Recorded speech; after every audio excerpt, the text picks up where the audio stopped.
The alien bully poured acid on her arm. She used the same hand to deliver the final blow. Part 1. The folding chair species. The chair wobbled. Not a little, not in the charming, character-building way that old furniture sometimes does. It wobbled the way something wobbles when it has been manufactured with complete indifference to the thing sitting in it. I filed a formal complaint. Not about the diplomatic assignment.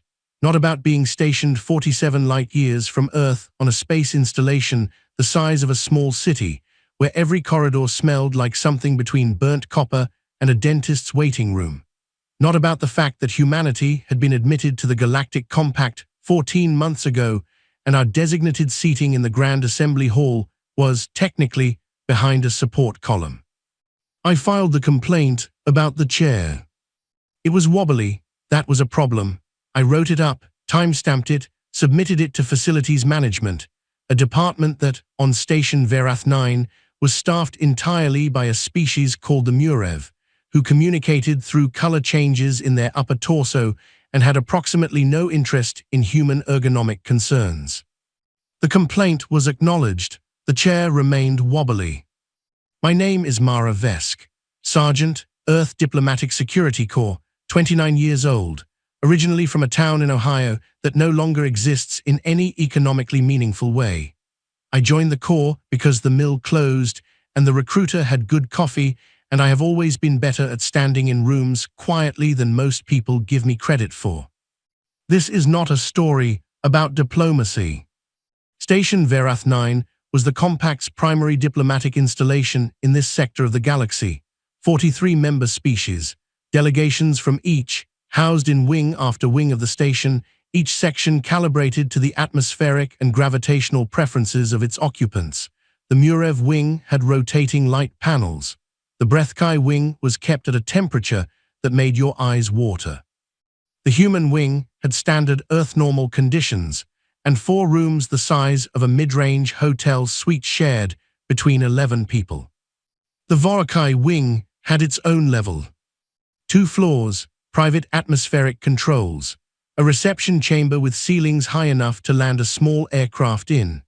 The Vorokai were the Compact's oldest continuous member species, which in practice meant they had been here long enough to write the rules, arrange the furniture, and decide who sat where. We sat behind the column. I had read the full briefing on the Vorokai before my assignment, 42 pages. I read it twice on the transit ship, once with coffee and once without, because the version with coffee felt too casual for what I was reading. The Vorokai stood between 2.5 and 3 meters tall, exoskeletal, 6 limbs, 4 weight-bearing, 2 upper manipulation appendages, facial structure built around a primary jaw used for speech and a secondary jaw that housed the acid gland. The gland was biological, evolutionary. In the wild, it was a predator tool. In modern Vorokai culture, it had become social, ceremonial. The briefing called it a marking. The way you might mark furniture you own, territory you have claimed, things beneath your notice that you want everyone else to notice are beneath your notice. 4 humans had been marked in 14 months. The briefing listed them in a table: name, rank, date, outcome. The outcome column used the word fatal 4 times in clean, official font. The last name on the list was Dal Mercer, 19 years old, junior interpreter, 2nd class. I had known Dal from training. He was good at card games, terrible at sleeping on transit ships. He always had a book open even when he wasn't reading it, just liked having it there.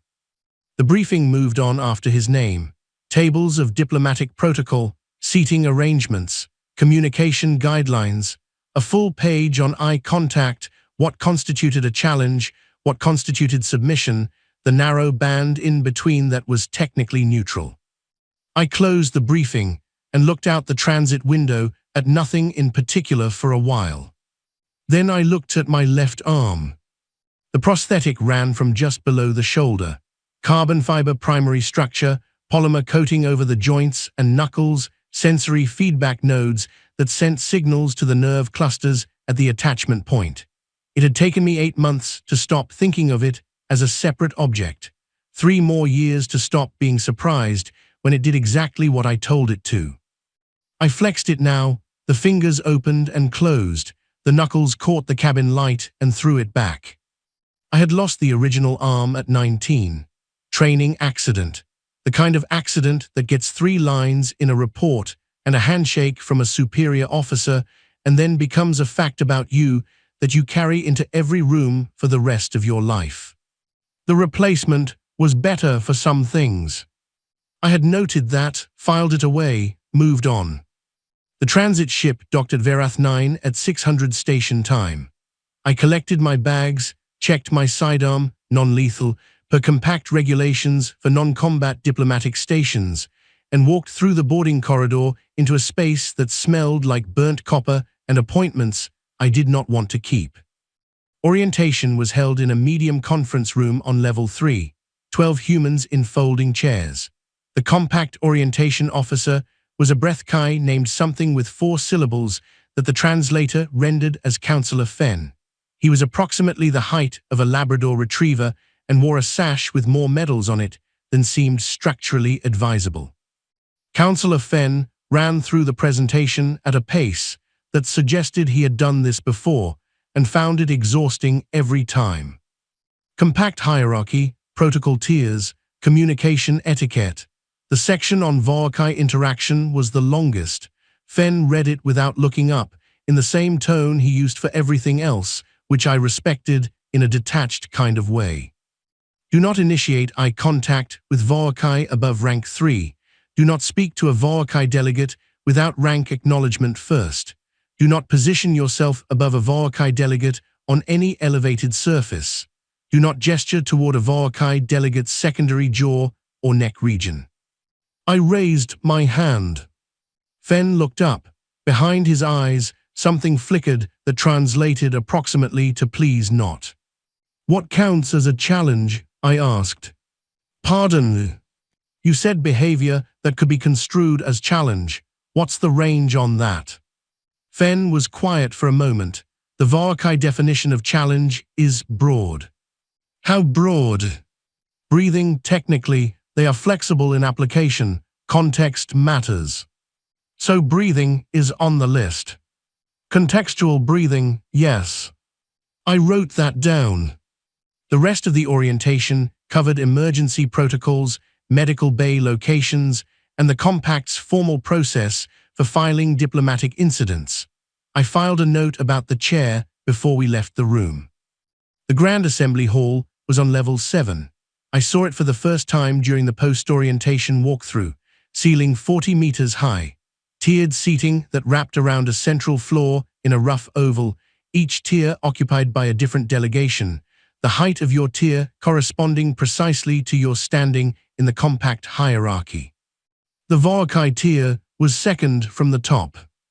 The human section was on the ground level, against the far wall, partially behind a structural column that had clearly been load-bearing long before humanity had been a consideration. The ambassador, a career diplomat named Owen Cole, who had been in this job for 6 years and moved with the energy of a man who had run out of surprises, stood next to me as we looked at our section. "We're going to get better chairs," he said. "I've already submitted the request." "Good," he paused. "The column is a problem. I can see around it if I stand." "You'll be standing a lot." He walked away to speak to someone from the Breathkai delegation, and I turned back to look at the full hall, other delegations filling their seats, the low hum of the translator network warming up. 43 species in one room, arranged in an order decided centuries before Earth had a radio signal. And then Delegate Counselor R.H. Hex entered. I had seen images in the briefing. Images do not carry weight. R.H. Hex walked onto the Voakai tier and the air in the hall changed. Not metaphorically. Every species in the room recalibrated something. The Murev shifted their torso coloring. The Breathkai angled their bodies slightly. The smaller species on the lower tiers went very still in the way that prey animals go still when the thing at the top of the food chain enters the room. R.H. Hex was old in the way that mountains are old. He moved slowly, and the slowness was not weakness. It was the movement of something that has never once needed to hurry.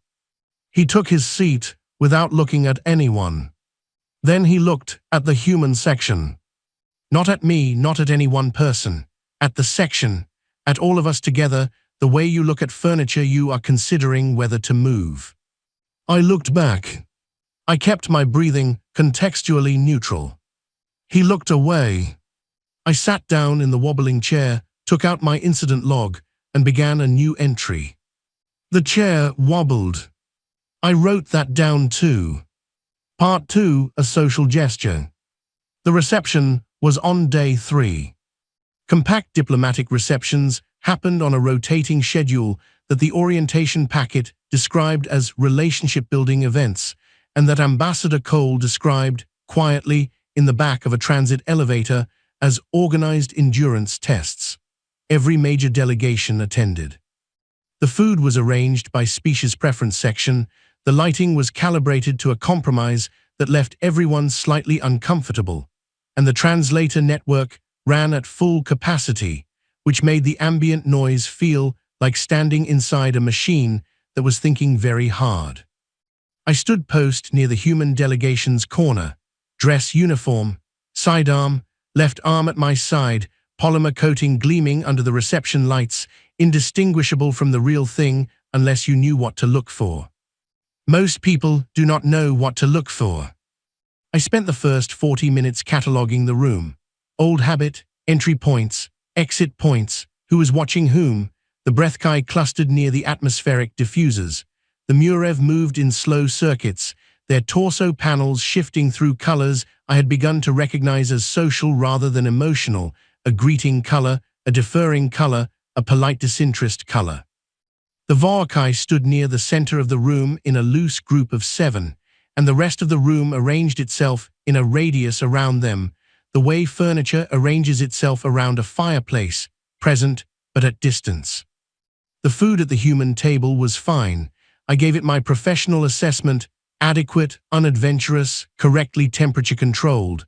2 stars, 1 for edibility and 1 for effort. RH Hex was not present. His absence was its own kind of presence.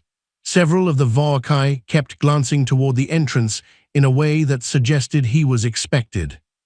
The junior Vorkai delegate arrived instead.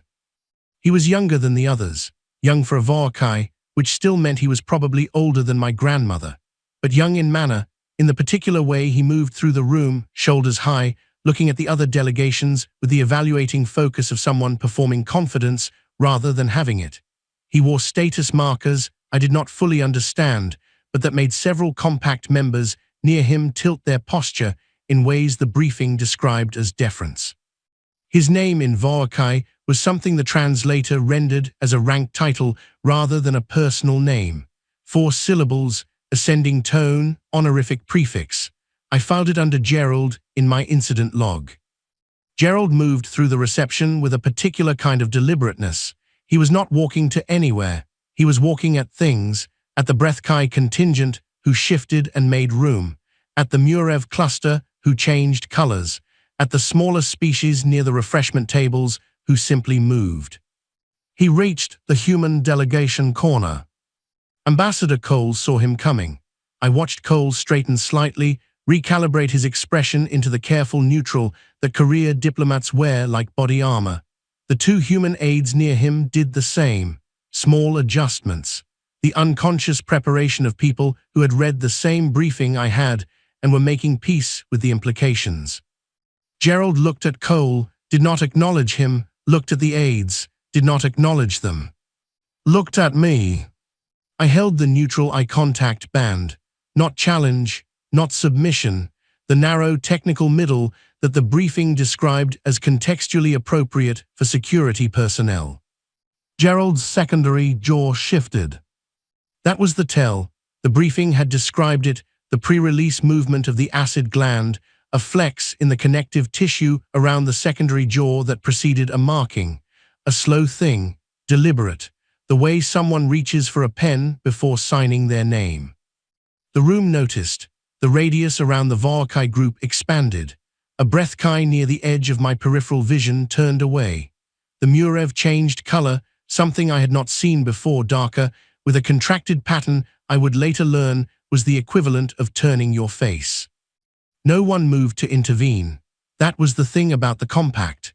It was very old and very organized, and it had decided, over centuries, that certain things were simply the order of things, and watching a junior Vaokai delegate mark a human security officer in a diplomatic reception fell somewhere inside that order without friction. The acid hit my left forearm. The sound was specific. I had not expected the sound. A hiss, yes, that part I had read about, but also a soft crackling, like ice in a glass of warm water, and then the smell of the polymer coating burning, something between industrial solvent and scorched plastic. The sleeve burned, the coating burned, the liquid ran down the forearm in a thin line.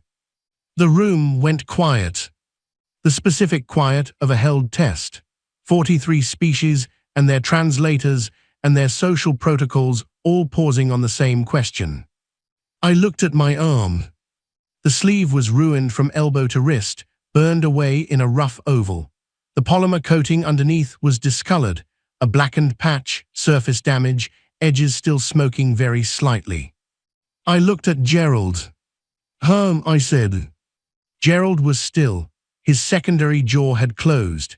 He was looking at my arm with the particular focus of someone who has just done a thing and received the wrong answer. I rolled up what was left of the sleeve, or tried to. The burned section crumbled a bit, and I ended up just peeling it back to expose the forearm fully. The carbon fiber structure underneath was visible where the polymer had burned worst. Dark lattice work, undamaged. The arm was fine. Gerald stared. I looked at the scorch mark the way you look at a new dent in your car. Inconvenient, not catastrophic, a thing that had happened. I've had worse Tuesdays, I said.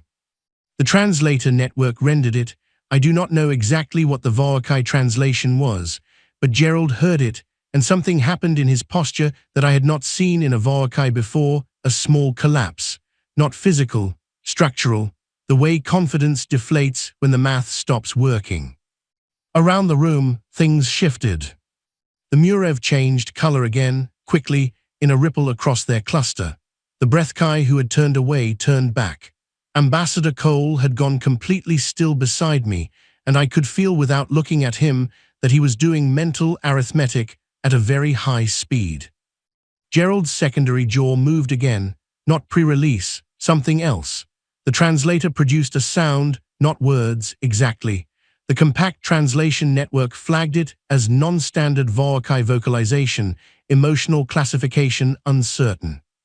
I watched him for another 3 seconds. Then I took out my incident log and began writing. Material damage, one dress uniform sleeve, left arm burned from elbow to wrist.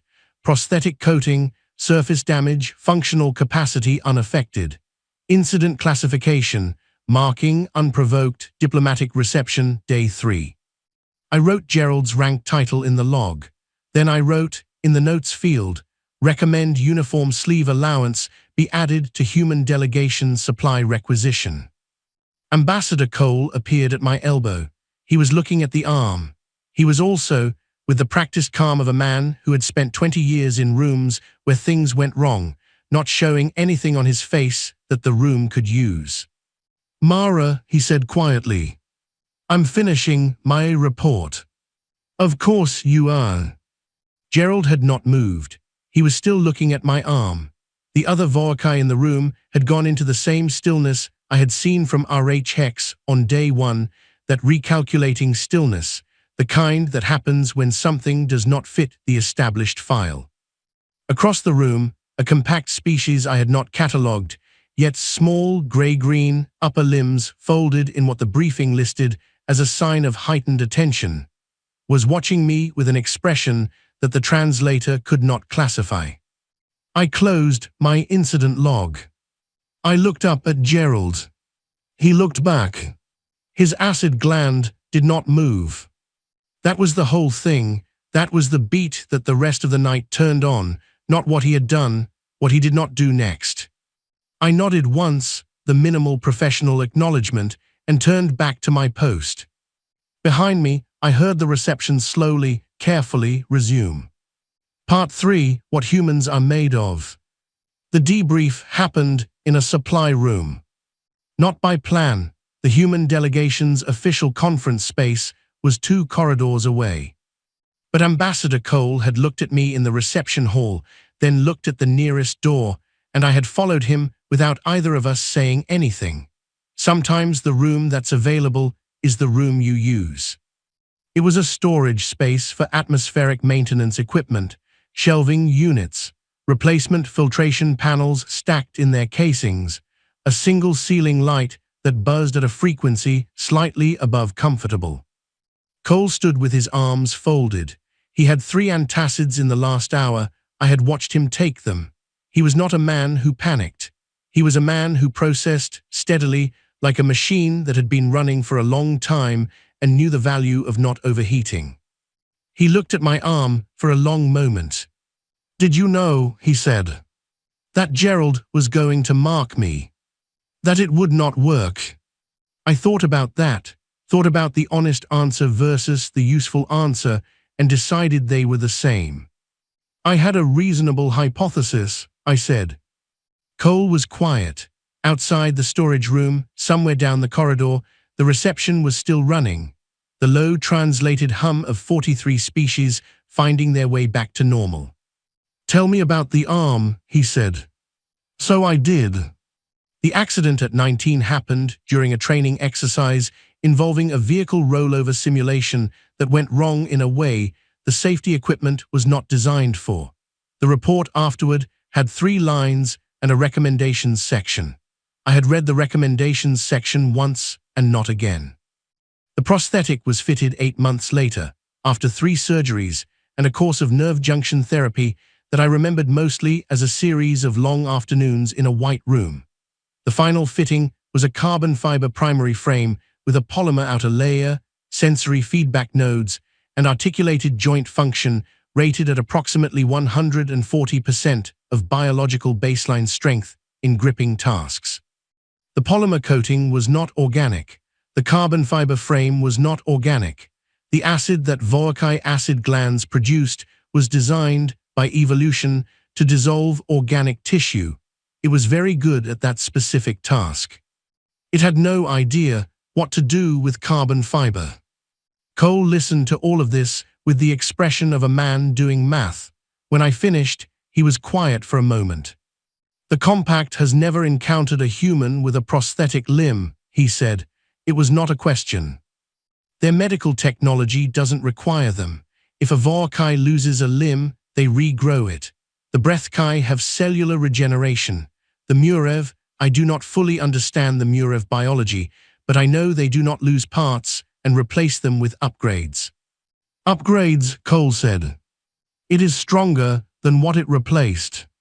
Cole sat down on a shelving unit. It creaked. He looked at the ceiling. I waited. "Mara," he said, "do you understand what you just did in that reception hall?"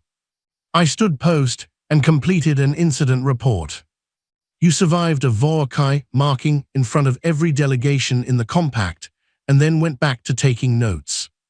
The report was relevant. "The report," he stopped, rubbed his face. 4 humans have been marked in 14 months. "I know." "Dal Mercer was 19. "I know." He looked at me. I looked at the shelving unit behind his left shoulder. The filtration panels were stacked neatly. Someone had labeled each casing by maintenance cycle date. I appreciated the organization. It was the kind of detail that held things together. "I'm not going to tell you that what happened tonight was good," Cole said, "because I do not know yet what it was. But I need you to understand that every delegation in that hall is running the same calculation right now, and the answer they come up with is going to matter for every human in this station and possibly every human in the compact." "What calculation?" "Whether we are prey." The buzzing light overhead was at a frequency of approximately 60 Hz above comfortable. I had been aware of it since we entered the room. I focused on it for a moment, then let it go. "We have not been acting like it," I said. "No, tonight made that very clear." He stood up. RH Hex has requested a meeting. That landed differently than I expected. RH Hex, not Gerald, RH Hex, the senior counselor, the old one, the one who moved like mountains move. When, I said. Tomorrow morning, he requested you specifically. Me. His phrasing, through translation, was, Cole paused. We would examine the creature that did not dissolve. I looked at my arm. The scorch mark on the polymer coating was still there. I had not had it serviced. It would need a polymer recoat eventually. For now, it was just a burn mark, about the size of a closed fist, on the forearm of my left arm. Tell him I'm not a creature, I said. I'm a sergeant, and I'm busy. Cole gave me a look. I'll go, I said. I just need to finish the report first. He left, the door closed behind him, the light buzzed. I stood in the storage room alone and looked at the arm, not at the scorch mark specifically, at the whole arm, the joint at the shoulder where prosthetic met person, the polymer knuckles, the articulated fingers that I had once, in the early months, thought of as a machine attached to me and now thought of as simply mine. I touched the scorch mark with my right hand, the real one, the fingers pressed against the damaged polymer, feeling the texture of it, rougher now, raised at the edges where the acid had eaten the outer layer. Gerald had stood in that reception hall and done what the Vorkai had apparently been doing to humans for 14 months. A test, a demonstration, proof of a hierarchy they needed to be true. Dal Mercer had been 19. I did not say anything out loud. The room was empty, the light buzzed. Okay, I said, to the arm, to the room. To no one I could name specifically, but to someone, somewhere, in the general direction of a table of names in a 42-page briefing. Okay.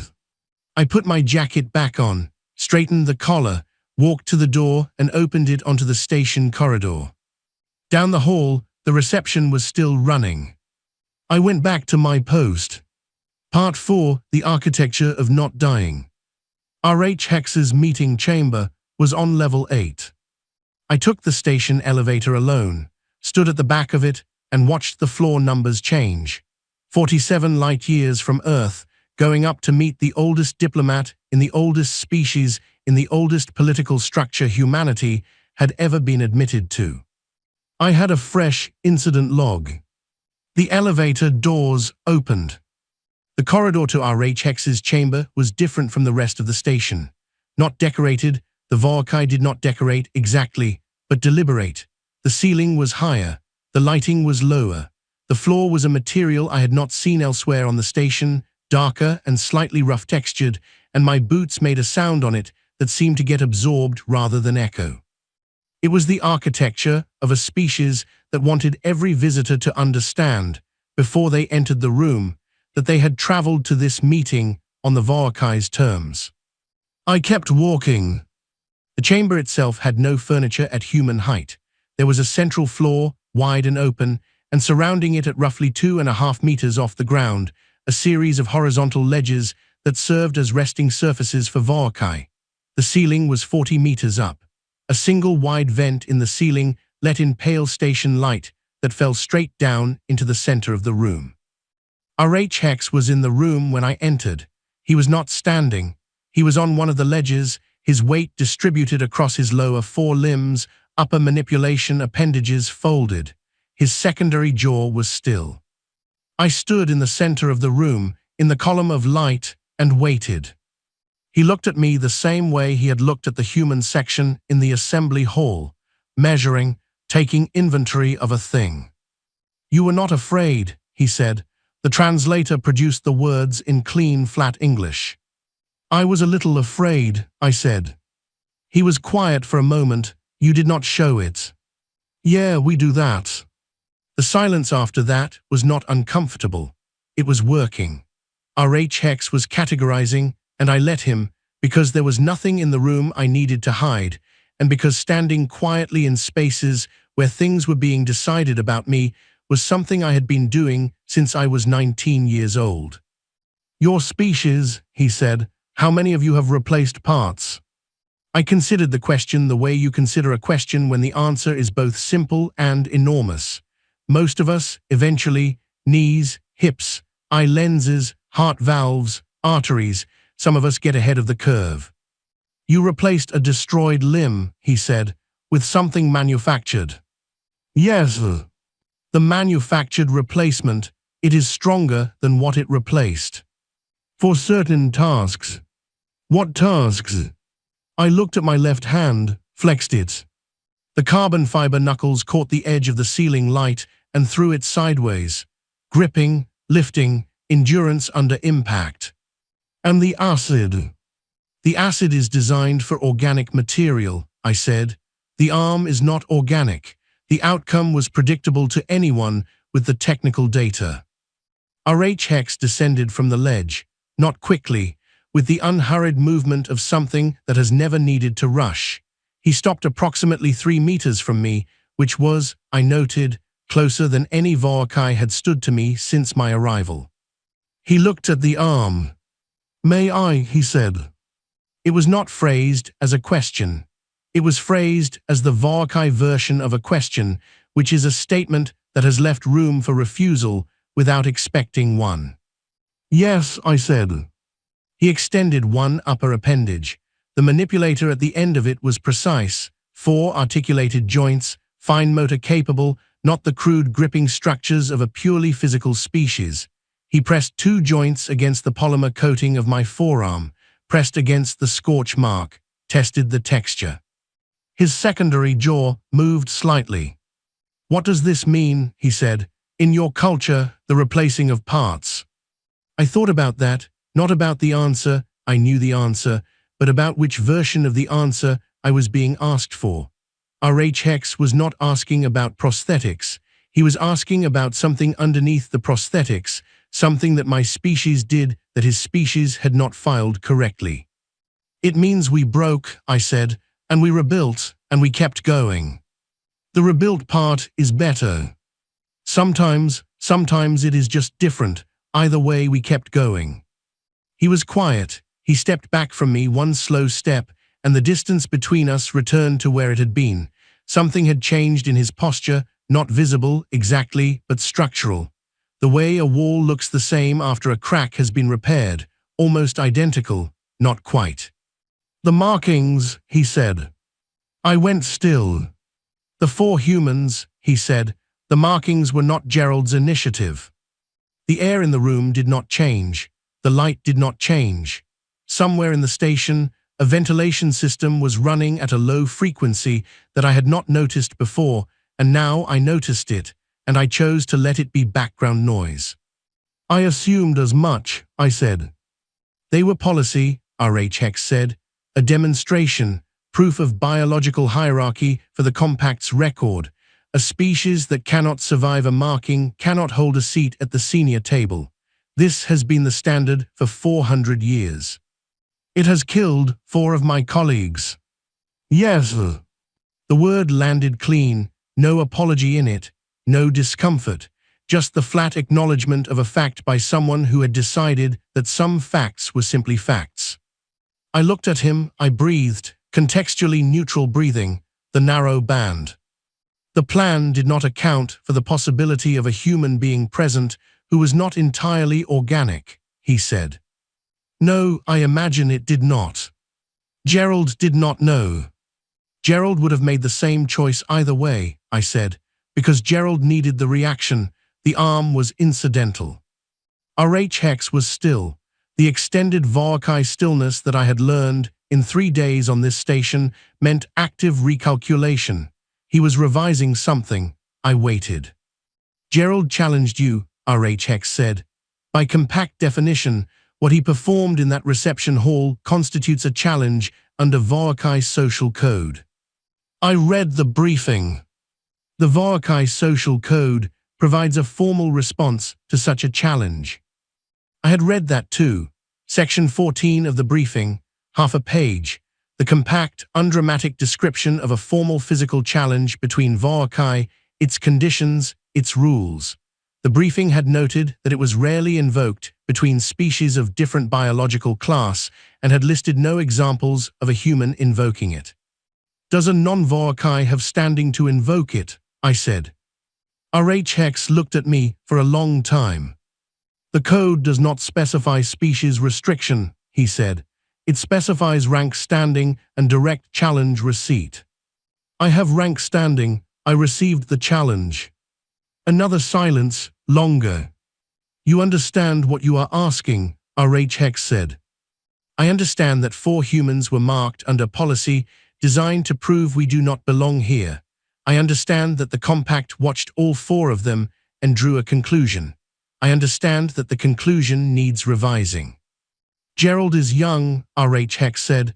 "Young for us. He is larger than you." "Yes. He is faster than you." "Probably.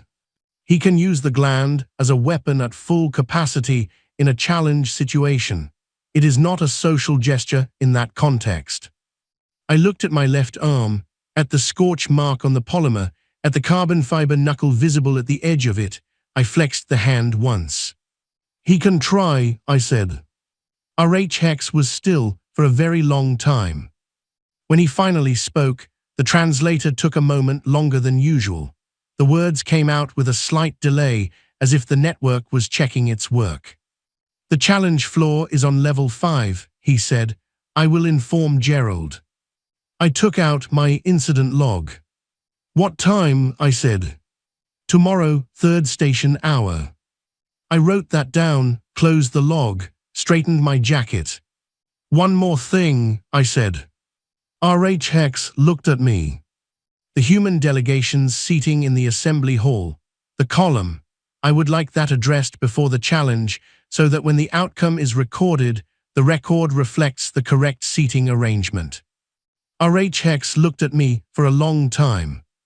Something moved in his expression that the translator did not render, but if I had to guess, if I had to put a word to the thing that crossed his face in that moment, it was not anger, it was not contempt. It was close to something I had seen on the faces of the older veterans in my unit, the ones who had been around long enough to recognize something worth respecting when it walked into the room. He said nothing. I left. Part 5, the same hand. The challenge floor was on level 5, and I arrived 7 minutes early. Not for tactical advantage. I arrived early because the locker room assigned to the human delegation was on level 3, and the station elevator had a tendency to hold at level 4 for reasons the facilities management team had never satisfactorily explained, and I had built in the time. The floor itself was large, open, a circular space roughly 30 meters across, the ceiling high enough that the upper air felt separate from the ground-level air like weather. The walls were the same dark, sound-absorbing material from RH Hex's corridor. The ground was a lighter variation, pale, slightly yielding underfoot, not soft but not hard, the kind of surface that registers impact without broadcasting it. The gallery was full. I had not expected that. The briefing had described formal challenges as semi-private affairs, attended by the relevant parties and senior observers. What I walked into was not semi-private. Every tier of the gallery had occupants. Every compact species with a delegation on station was present, in some representation. The Murev had filled an entire upper section and was cycling through colors at a pace I had not seen before, rapid and unsteady, the color equivalent of nervous chatter. The Breathkai were still and focused, their posture calibrated to the particular attentiveness of a species watching something that might change a long-standing calculation. The human delegation was on the ground level, against the far wall. Different chairs. Proper ones, station-standard diplomatic seating, the kind with the adjustable back and the proper weight-bearing frame that every other delegation in the compact had been sitting in for 400 years. Ambassador Cole was in the front row. He did not look at me when I came in. He was looking at the challenge floor with the expression of a man doing the most important math of his career and hoping the numbers were right. I walked to the center of the floor. The room's noise did not stop, but it shifted. The Murev colors changed. The Breathkai recalibrated their angle. In the upper tiers, species I did not have full briefings on turned their various sensory organs in my direction in their various ways. I took off my jacket, folded it, set it at the edge of the floor. The prosthetic was fully visible now, from shoulder joint to fingertip. The polymer coating showed the scorch mark from 3 days ago, the oval burn, the edges still slightly raised, the carbon fiber visible at the worst point. I had not had it repaired. I had not had it cleaned. It was exactly as Gerald had left it. I waited. Gerald entered from the opposite corridor. He was not performing this time. 3 days ago in the reception hall, he had been performing the deliberate walk, the elevated shoulders, the display calibrated for an audience. Now the display was gone, and what was underneath it was simply large, simply fast. Simply the product of millions of years, of being the thing at the top of the food chain on a planet that had not offered easy alternatives. He saw my arm. He saw the scorch mark. He stopped for half a second, which on a Voakai was the equivalent of a full stop on a human. Then he kept walking. RH Hex was in the senior observer position on a raised ledge at the edge of the floor. He did not look at either of us. He looked at the floor itself, with the attentiveness of someone who intends to watch the whole thing. A compact protocol officer, one of the Breathkai, in a sash with medals that seemed structurally inadvisable, recited the terms of the challenge. I understood every third word through the translator and caught the rest from context. First contact with floor, 3 instances, standard Voakai rules, no time limit. Gerald looked at me across the floor. I looked back at him. The protocol officer finished speaking. Gerald moved. He was fast. That word does not cover it, but there is no better word in the standard range, so it will have to do its job without assistance. He covered half the floor before I had completed my first step back, and the instinct, the very human, very biological instinct, was to get out of the way of a thing moving that fast toward you. I did not get out of the way. I got lower. He hit me and I hit the floor, and the floor absorbed both of us with that pale yielding material, and I was up before the impact had finished registering, because I had trained for 3 years, after losing the arm specifically, because I knew that the arm was the least of my disadvantages in any physical situation and the most of my advantages, and understanding the difference between those two things was the whole game. I was on the floor. Gerald stood over me. In the gallery, the sound changed. I got up. He watched me stand. The secondary jaw moved, not the gland pre-release, something else, something more expressive. The translator produced nothing for it. He hit me again. This time I moved with it instead of against it, took the momentum sideways, used the wall, ran 3 steps up it, and came off it at an angle he had not predicted, because Voakai do not run up walls, and the briefing said they found it disorienting when humans did. And I could confirm the briefing was accurate, because the half-second he spent recalibrating his position was the half-second I needed to get my left hand on him. The grip was at his shoulder joint, the upper appendage, carbon fiber at 140% of biological baseline gripping strength, closing on a structural point the briefing had marked as pressure-sensitive in Voakai anatomy. Gerald went still. Not the recalculating stillness, a different kind. He was very strong. He moved the arm, his arm, my grip, in the direction that should have broken the grip, the direction that would have broken a human grip, and the prosthetic held because the prosthetic was not muscle and did not tire and did not feel the discomfort signals that tell biological grips to release. He released the gland. Full capacity, not a social gesture, not a marking. The acid came down my left forearm in a sheet, and the polymer coating was already damaged from 3 days ago, and this time it burned deeper, and the smell in the room was sharp and chemical and specific, and from the gallery there was a sound I could not classify. The polymer coating burned away to the elbow, then past it. Then the carbon fiber was exposed. The full structure of the arm, the lattice work, the joint casings, The articulated rods that served as bones was visible from shoulder to wrist. The acid continued. The acid found no purchase. The carbon fiber did not dissolve, did not soften, did not respond. Gerald stared at it. At the thing he had made. At the skeleton of the arm he had tried twice to destroy. The exposed carbon fiber hand was still gripping his shoulder joint. He looked at my face. I was still standing. "Hi," I said. He pulled hard. I let go deliberately, not because the grip failed, and stepped back one step, and he stumbled forward half a step because he had expected resistance and received release, and the half step was the distance. The exposed carbon fiber fist came from the left side, low angle, targeted at the joint between his primary and secondary jaw structure. The pressure point the briefing listed as the primary impact-sensitive region in Vakai cranial anatomy. It connected. The sound was clean. Gerald went down. The floor absorbed him. The pale, yielding floor, designed to receive Vakai who had gone down, received him. He was conscious. His limbs moved. He was not getting up in the next several seconds, and the several seconds were what mattered. 3. The protocol officer's voice came through the translator. I did not need the translation. The number was self-evident. I stood in the center of the challenge floor. The gallery was silent in a way I had not heard a room be silent before, not the held breath silence of anticipation, not the collective exhale silence of relief. This was a different kind of silence, the kind that happens when something lands in a room and the room does not yet have a category for it, and every occupant is simultaneously reaching for the file that should exist and finding it empty. The Murev had stopped changing colors entirely. The Breathkai had not moved in 30 seconds.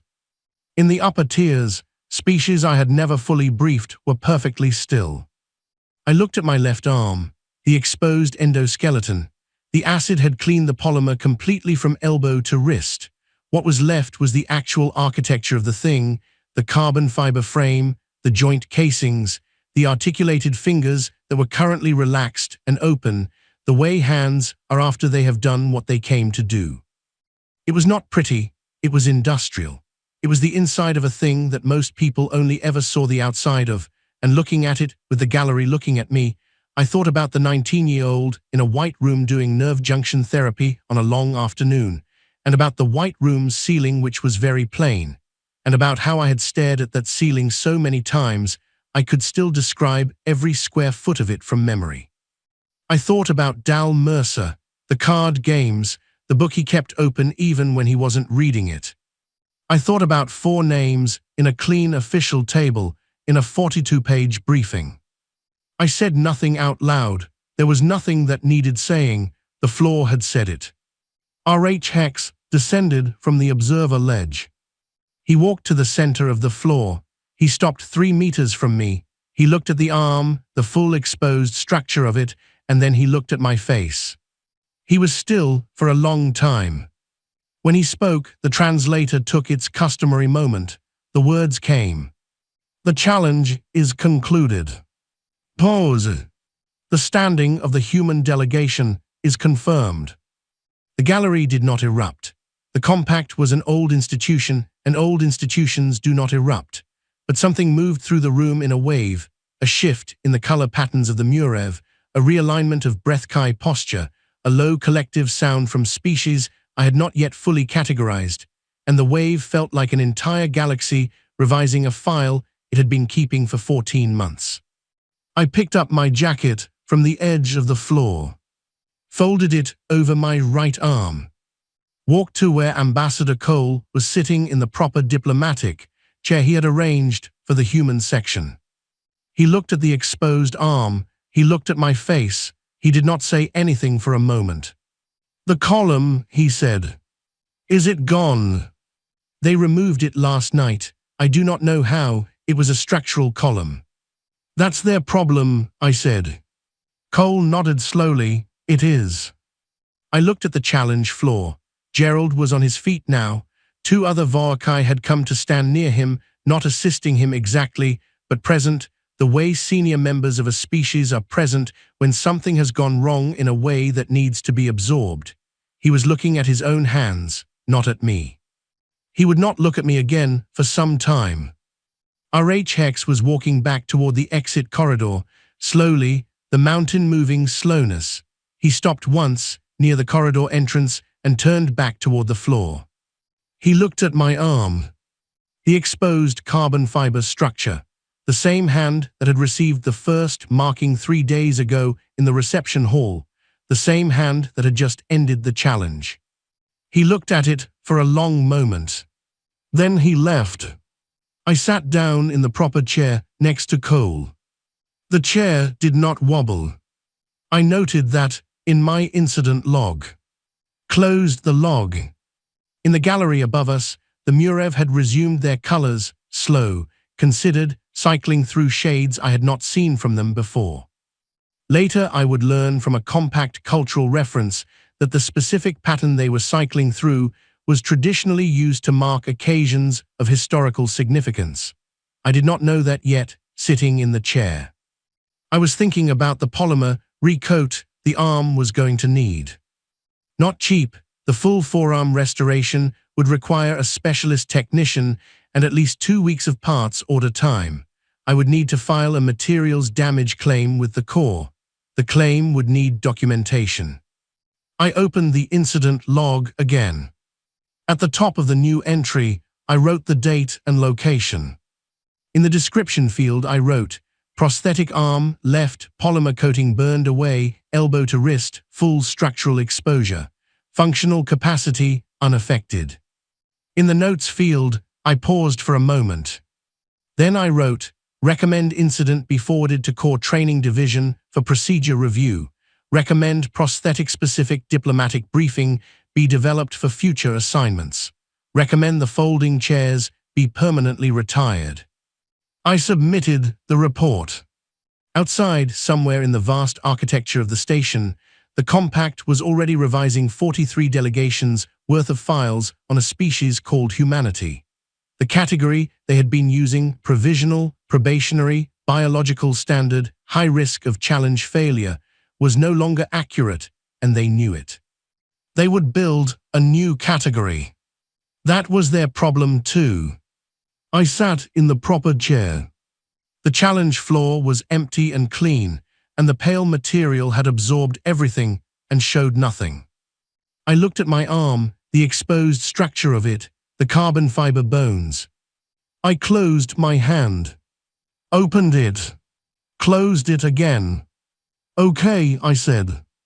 It was the same word I had said in the storage room.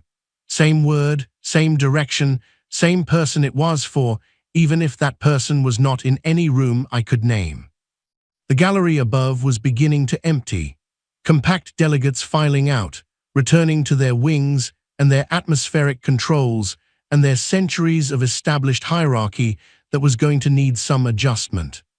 Cole stood up beside me. We should get you to medical. The arm is fine. Your right shoulder has been favoring since you got up from the floor the first time. I had not noticed that. I considered it. It's fine. Mara. It's fine.